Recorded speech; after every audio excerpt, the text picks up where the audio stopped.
ہری بھری وادی میں جہاں رنگ برنگے پھول کھل رہے تھے، تتلیاں اڑ رہی تھیں اور ٹھنڈی ہوا چل رہی تھی، ایک ننھی سی چینٹی خوشی خوشی اپنے دوستوں کے لیے دانہ تلاش کر رہی تھی کہ اچانک اس کا پاؤں پھسلا اور وہ ندی کے ٹھنڈے مگر تیز بہاؤ والے پانی میں جا گری۔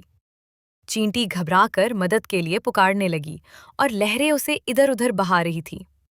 اسی وقت ایک سفید اور خوبصورت کبوتر درخت کی شاخ پر بیٹھا یہ منظر دیکھ رہا تھا۔ اس نے فوراً نیکی کا سوچا اور ایک سبز پتا توڑ کر پانی میں ڈال دیا۔ چینٹی نے ہمت کر کے پتے کو پکڑا اور آہستہ آہستہ ندی کے کنارے پہنچ گئی۔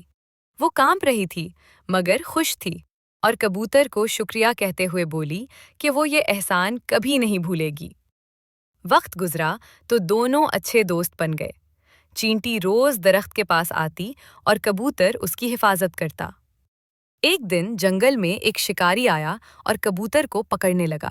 چاوٹی نے یہ دیکھا تو فوراً شکاری کے پاؤں پر زور سے کاٹ لیا۔ درد سے شکاری کا جال گر گیا اور کبوتر اڑ کر محفوظ ہو گیا۔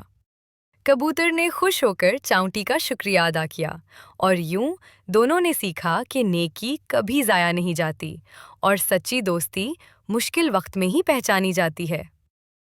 چھوٹا ہو یا بڑا، جو دل سے نیکی کرتا ہے وہ کبھی خالی ہاتھ نہیں رہتا تھا۔